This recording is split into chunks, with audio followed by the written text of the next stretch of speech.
Et oui, bienvenue à toi. Nous sommes le 19 juin 2024 et une étude, je sais pas si tu l'as vu Tazio, vient de sortir.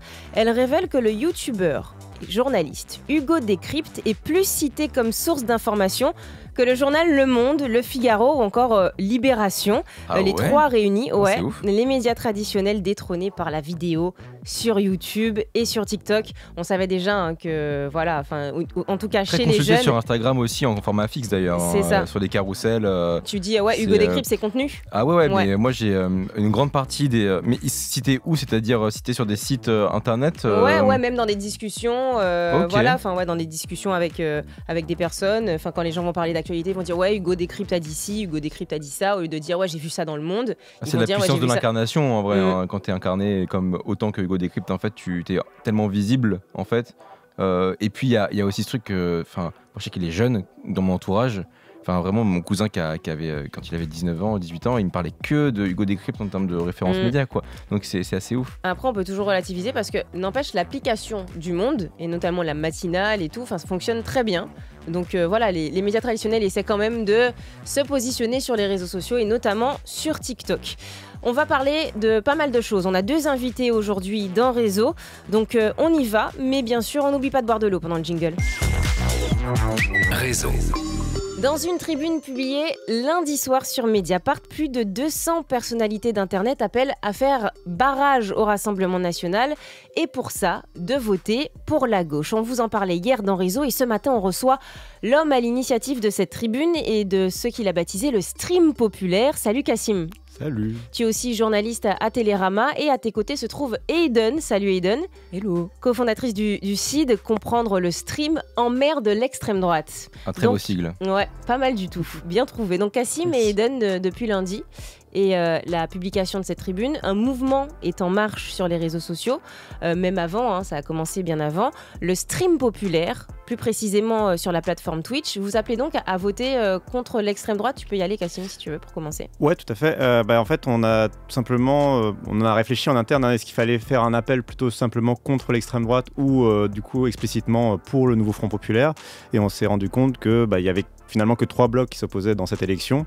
D'un côté, l'extrême droite qui pour nous n'était absolument hors de question, évidemment. Et puis, il y avait donc ce bloc central, on va dire, et le nouveau Front populaire. Le bloc central, c'est celui qui gouverne depuis 2017. Donc, on s'est dit que la seule alternative viable, finalement, ça représentait le nouveau Front populaire. Puis, on voulait s'inscrire aussi dans cette histoire du XXe siècle où à la fois la force civile et la force civile se joint et le mouvement social se joint au mouvement politique et donc essaye de justement soutenir cette grande union qui dépasse les différences entre chacun et chacune. Quand on voit une union qui réunit à la fois Philippe Poutou et François Hollande, je pense qu'on a une bonne idée de ce que ça peut représenter. Très parce que vous assumez un positionnement politique clair. Votre consigne de vote pour les 30 juin et 7 juillet prochains, c'est le nouveau Front populaire. Et ça, vous l'assumez à 100%. On l'assume à 100% et je l'assume encore plus facilement depuis hier soir où il y a Emmanuel Macron qui s'est exprimé avec des propos plutôt transphobes, même carrément transphobes. C'est vrai, ouais. Donc je l'assume d'autant plus facilement que je pense effectivement que pour des personnes comme nous qui peuvent être racisées, LGBT, issues d'autres minorités, on a vraiment la vocation de penser que c'est le seul mouvement qui peut vraiment défendre nos droits et que nos droits sont vraiment mis en danger. C'est ça en fait l'urgence du moment, c'est ça que dit la tribune aussi. C'est qu'on n'est pas dans n'importe quel moment, c'est pas n'importe quelle élection, on a vraiment des vies qui sont en danger là. Ouais, pour préciser, en fait Emmanuel Macron il a dit hier, il a critiqué une des propositions du nouveau Front populaire que d'aller en fait changer de genre à la mairie directement et ça a été très mal pris par la communauté trans et pas seulement par les militants aussi du nouveau Front populaire. Donc pourquoi pas oui. Non, ça a été aussi mal pris par son propre compte puisque c'était à la base dans son programme. C'était l'une de ses mesures. C'était l'une de ses mesures. Pourquoi pas du coup, est-ce que vous considérez que quelque part le parti en place et le gouvernement en place ont contribué à la montée de l'extrême droite en France? Alors moi, en tout cas, je le pense à titre personnel, effectivement, parce que comme justement typiquement ce genre de sortie, je pense qu'on est un peu dans une démarche assez cynique de la part de l'ancienne majorité et du président, et que effectivement, c'est une démarche cynique qui, petit à petit, à élection après élection, contribue à légitimiser l'extrême droite, surtout quand en face ils essayent de diaboliser le parti enfin, eux, ils estiment que c'est l'extrême gauche. Je répète une nouvelle fois que François Hollande, par exemple, est dans le nouveau Front populaire. Je trouve ça un peu fort de café d'estimer que François Hollande serait une personne d'extrême gauche, par exemple. Et le Conseil d'État est d'accord avec toi, Kassim. Il a bien annoncé que c'était de gauche. Oui, le nouveau Front populaire n'est pas d'extrême gauche, mais de gauche, alors que clairement, le Rassemblement national est d'extrême droite. Il n'y a pas d'extrême, il n'y a qu'un seul extrême en France. Et donc, Eden, tu viens d'intervenir. L'objectif du CID, c'est de repolitiser Twitch. Vous parliez tout à l'heure justement de votre audience, des créateurs de contenu qui doivent prendre quelque part leurs responsabilités et se mobiliser leurs abonnés pour les législatives. Vos abonnés, ils sont du coup multiples, ils viennent d'horizons différents. C'est important justement de leur dire oui, le nouveau Front populaire, c'est eux qui nous représentent aujourd'hui. C'est ça. En fait, l'idée, c'est surtout d'atteindre les personnes qui ont un grand public. On parlait tout à l'heure de Hugo Décrypte. Oui. On voit que les jeunes se renseignent davantage auprès de leurs créatrices de contenu préférées plutôt qu'auprès de la presse traditionnelle. Ouais. Du coup, l'idée, ce serait vraiment de partager des ressources consultées par des vulgarisatrices qui seraient des journalistes, des professeurs, etc., bien renseignés sur le sujet et qui soient assez simplifiées pour que tout le public de ces créatrices de contenu-là se sentent concernés par le sujet et se disent « Oh là, oui, là, il faut lutter contre l'extrême droite ». Et à terme, la seule solution, c'est le nouveau Front populaire. Et comment ça fonctionne justement de votre côté pour ces argumentaires-là, pour récupérer toutes ces ressources en fait? Comment ça fonctionne et comment est-ce qu'on peut retrouver aussi ces fichiers-là? Pour les retrouver, on peut aller sur nos réseaux sociaux. On a des liens qui mènent directement à un drive où il y aura toutes les ressources qu'on update au fur et à mesure de l'événement. On poste petit à petit, comme ça permet d'avoir dès le début des chapitres. Là, par exemple, on a un chapitre qui explique l'utilité de l'Assemblée nationale, comment ça fonctionne, et donc à quel point c'est important d'élire nos représentants à l'Assemblée nationale. On repart de la base, en fait. Ouais. C'est ça, pour que même les gens les plus dépolitisés, désintéressés, qui considèrent que la politique ne les concerne pas, puissent s'informer et se rendre compte que si, ça nous concerne tous et toutes. Et comment vous faites du coup des actions différentes en fonction des spécificités de chacun, de chaque créateur de contenu, créatrice de contenu? Le but du coup c'est d'avoir un genre de campagne de sensibilisation jusqu'au 27 juin. Oui. Et ensuite 27-28 juin d'avoir un événement type rush, un peu comme le The Event et ce genre d'événement caritatif, mais où là on inviterait à signer la pétition et où ce serait ça notre votation goal plutôt qu'un donation goal. Et voilà, pour sensibiliser encore plus massivement juste avant le 30 juin et les élections. Mais c'est quand même compliqué, ça va très vite, on en parlait avec Tasio, c'est dans la précipitation. Déjà, avec la dissolution, tout ça, c'est très accéléré, on a des législatives anticipées, donc la campagne elle est plutôt courte, et même vous, à votre niveau, il faut se presser, non? Oui, il a fallu, la semaine dernière, j'ai passé ma semaine littéralement, enfin pas tout seul, d'ailleurs, heureusement, justement, j'aurais pas pu faire tout seul, évidemment. Donc j'ai été très vite rejoint par le collectif Perso Caché, et on a été aussi accompagné par d'autres collectifs, d'autres personnes qui se sont à leur tour en fait mobilisées. Ça a été un réseau en fait qu'on a activé. Comme les afro-gameuses qu'on a reçus ici d'ailleurs. Exactement. Où tu parlais d'événements caritatifs, il y a aussi On est Furax qui a très vite rejoint, ou Etacos, qui sont deux autres événements caritatifs similaires aux The Event, mais sur des thématiques différentes, qui ont vite rejoint aussi pour faire activer chacun nos carnets d'adresses pour amener ces 200 signataires, puisque effectivement on a quand même réuni 200 signataires sur Mediapart, dont des grands noms du streaming ou d'Instagram, de YouTube, etc. Donc des grandes personnalités du web, on va dire, en tout cas très influentes. Et on a réussi à les réunir. Alors j'ai eu l'idée de l'initiative, je l'ai eu mardi matin et on a publié la tribune lundi soir, donc voilà, en moins d'une semaine. Donc ça a été très très rapide. Et là effectivement on travaille sur un événement au long cours. Là chaque streamer ou streameuse peut s'emparer un peu du sujet, effectivement se politiser. Et puis on a ce marathon du 27 et du 28 c'est la semaine prochaine. Donc oui, effectivement, il faut se dépêcher. Heureusement, on a autour de nous plein de gens prêts et prêtes à justement saisir le moment et aider. Et on compte bien avoir un beau marathon. Je précise, on essayerait de l'avoir dans plusieurs villes, pas que Paris justement, qui est souvent reproché aux événements caritatifs. C'est vrai, trop cool ça. D'ailleurs, on parle de la politisation des créateurs et des créatrices de contenu. Est-ce que aujourd'hui, la neutralité chez les influenceurs, elle est encore, selon vous, entendable? Moi, je pense que la neutralité, c'est une position politique déjà. C'est-à-dire que c'est pas. Souvent, on a vite fait de penser que la neutralité, ce serait de ne pas prendre position politique. Or, être neutre, c'est déjà prendre une position. C'est en général une position plutôt en faveur du statu quo, du coup. Mais à part ça, je pense surtout qu'on est dans un moment très particulier, un moment unique. Et vous le disiez tout à l'heure dans les informations que la CGT, par exemple, pour la première fois, appelle à voter pour le nouveau Front populaire. Alors, ok, les gens ont souvent vu l'information en se disant c'est pas surprenant, la CGT, ils sont alignés politiquement. Mais en réalité, ils n'ont pas l'habitude de prendre position, c'est une décision très rare. Exactement. Et d'ailleurs, c'est même la première en fait. Et justement, les syndicats n'ont pas l'habitude du tout, parce que justement, il y a une séparation entre le monde public, on va dire, et le monde politique. C'est la charte d'Amiens. Et ça vous galvanise, ce genre de prise de position, par exemple, du deuxième syndicat de France ?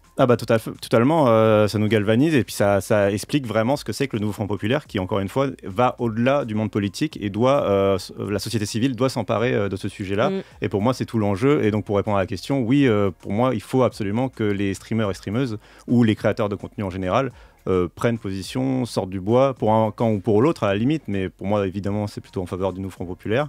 Mais il faut qu'ils sortent du bois et qu'ils prennent position parce qu'on est vraiment dans un moment unique de l'histoire. Là. Et d'ailleurs, qu'est-ce qu'on répond aux gens qui disent que les influenceurs et les influenceuses, ils doivent complètement se taire sur ces questions-là ?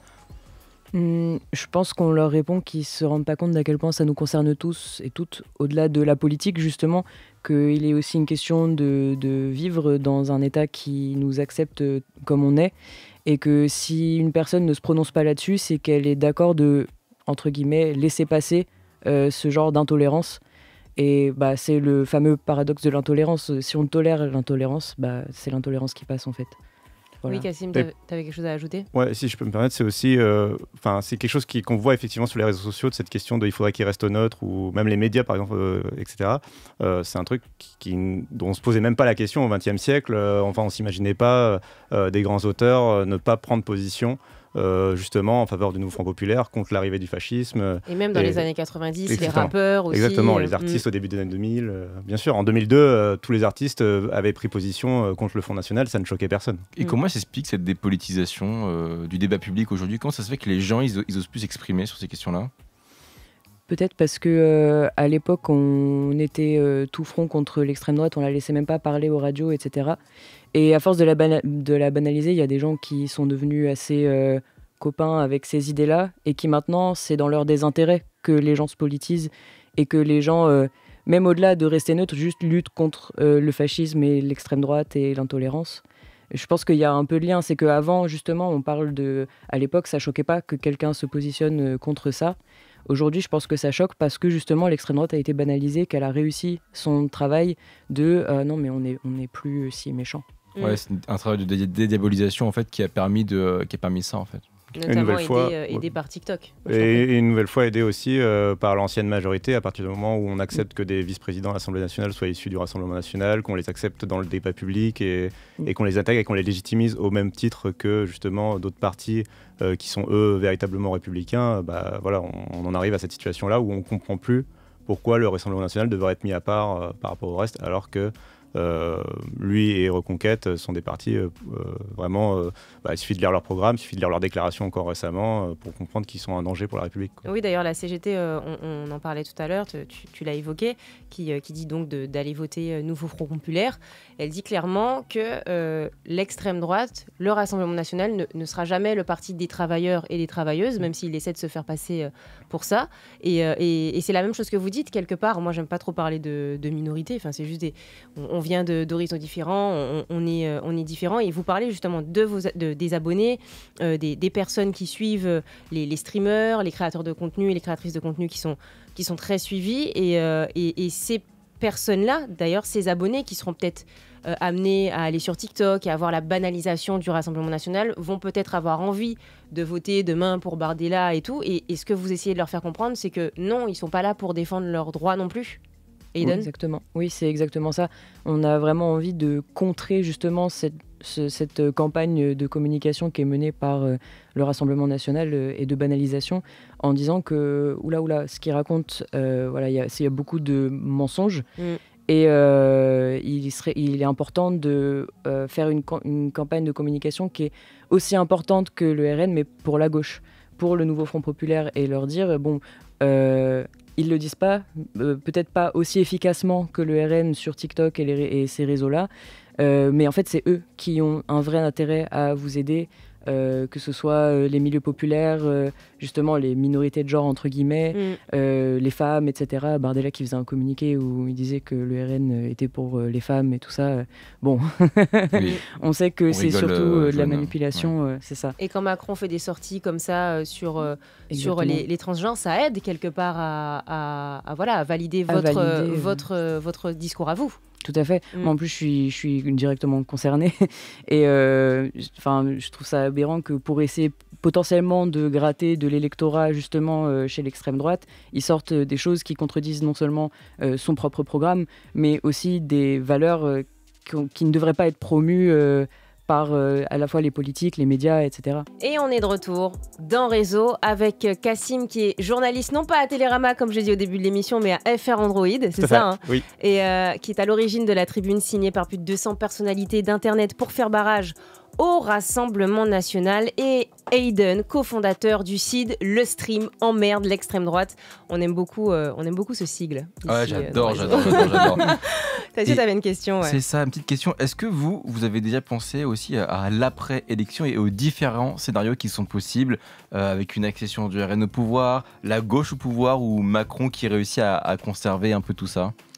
Bon alors moi je me mobilise vraiment pour que le nouveau Front populaire gagne, et dans ce cas de figure du coup moi je pense plutôt à l'après où il faudrait tenir, Et gouverner. Exactement, et surtout il va falloir que la société civile qui s'est engagée continue de vérifier que les élus, que les nouveaux élus du nouveau Front populaire tiennent leurs engagements et suivre justement cette politique. C'est toujours très important que la société civile reste engagée dans le mouvement.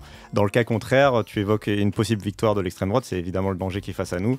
Dans ce cas-là, la réponse que j'ai en blaguant un petit peu, c'est que il faut que je réfléchisse à voir si en Espagne par exemple on peut m'accueillir ou quoi. Ouais. Mais et ce qui est moins rigolo, c'est le fait que je ne sais pas, je me vois moi me projeter dans l'avenir, puisqu'encore une fois, on parle vraiment de sûr. mettre en danger la vie des gens dont je suis aussi concerné. Donc voilà, très concrètement. Tout à fait. Pareil, du côté de CID, l'événement a été fait le dimanche soir de l'annonce de l'Assemblée nationale. On a discuté ça à 2h du matin. Donc sur le moment, on a pensé au moment présent plutôt qu'à l'après. Mais on est dans la même position. On va continuer d'informer les gens parce que c'est crucial. Et c'est pas une fois les élections finies que ça y est, c'est bon, on n'a plus à se préoccuper de ce qui se passe. Il faut, comme disait Cassim, que le nouveau Front populaire tienne ses promesses. Et puis si jamais c'est l'extrême droite qui passe, faut qu'on continue de lutter.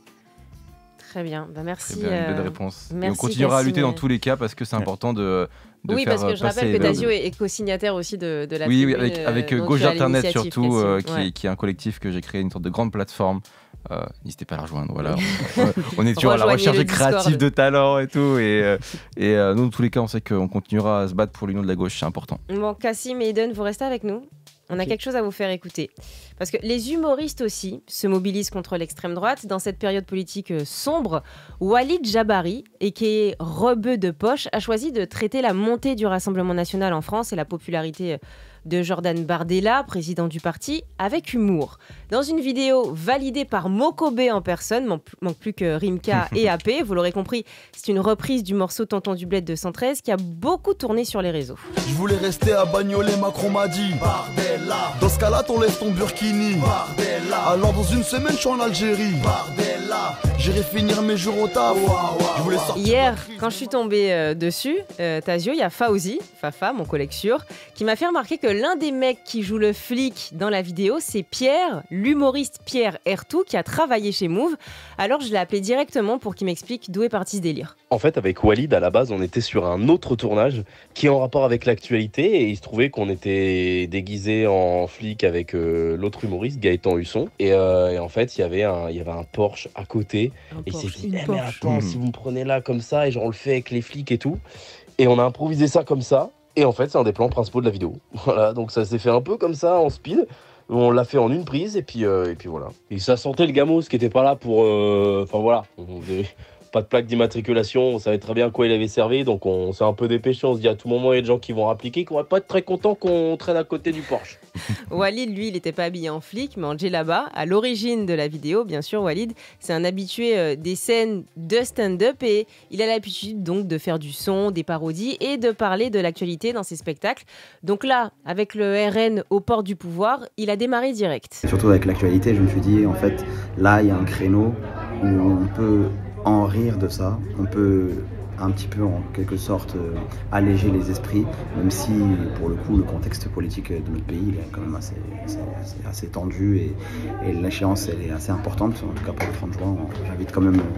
J'invite tout le monde à voter et faire en sorte que l'extrême droite ne passe pas dans ce pays. Et au deuxième tour aussi, le 7 juillet, c'est l'appel lancé également par nos invités du jour, Cassim et Eden. Merci d'avoir été avec nous. Vous invitez aussi à voter pour le nouveau Front Populaire. Vous êtes les bienvenus dans Réseau quand vous voulez. On parlera de vos actualités. Réseau. Toute l'actu d'Internet. Réseau. Laurence et Tazio. Move. Et merci Tazio de les avoir contactés en vitesse parce avec que plaisir, la vive la gauche. Elle est sortie, la tribune elle est sortie lundi soir et vous êtes venus dès aujourd'hui pour en discuter. Donc merci encore et merci à vous qui nous écoutez de nous avoir suivis. Réseau revient demain à 9h. La suite du programme sur Move. À midi, un récap de la matinée, des infos, de l'actu rap dans Re avec Nina et Elena dans 41 le mag. Muxa, Olivia et Baro retournent le studio dans Bang Bang dès 16h. 18h45, 15 minutes d'actualité avec Bintili et ses reporters dans 15. Et puis le mercredi, c'est la première émission de radio dédiée à la culture du manga, Yatta, avec Hubert et son équipe. Et maintenant, c'est la playlist, 2 heures de musique non-stop, c'est absolument exceptionnel et sans pub surtout. Et on écoute tout de suite Saweetie et son titre Nani. Passez une bonne journée, à demain. Salut.